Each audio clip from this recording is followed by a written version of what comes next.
Salut à tous, c'est Jérémy.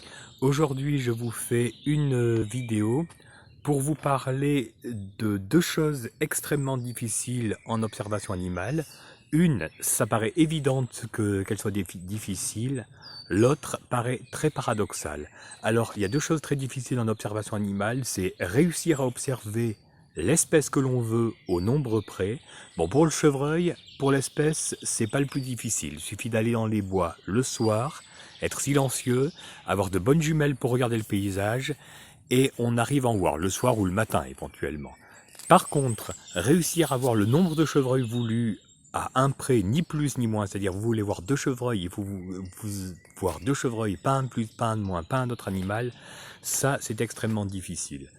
Une autre chose aussi, qui est très difficile en observation animale et qui est assez paradoxale, qui paraîtrait la plus facile, c'est de réussir à ne rien voir. Alors j'ai bien dit quand vous faites de l'observation, en simple promenade, en marchant assez vite, en bavardant avec les gens qui vous accompagnent, en faisant un petit peu de bruit, dans la plupart du cas vous ne verrez rien, donc c'est pas extrêmement difficile de ne rien voir. Mais vous verrez que si vous vous lancez dans la vraie observation animale, en silence, le matin de bonne heure ou le soir, avec du jumelle, en scrutant l'horizon, en restant quand même dans la forêt 1 heure et demie au minimum, il est extrêmement rare de ne rien voir.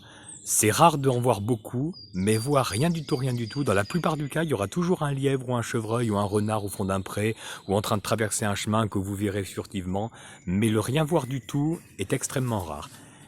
Et encore, je dis rien voir du tout en mammifère. Si en plus vous rajoutez ne rien voir du tout en oiseau non plus, là c'est carrément impossible. Il y aura forcément toujours un rapace qui va voler, un petit passereau qui va se poser sur une branche, des corbeaux, des pies, etc.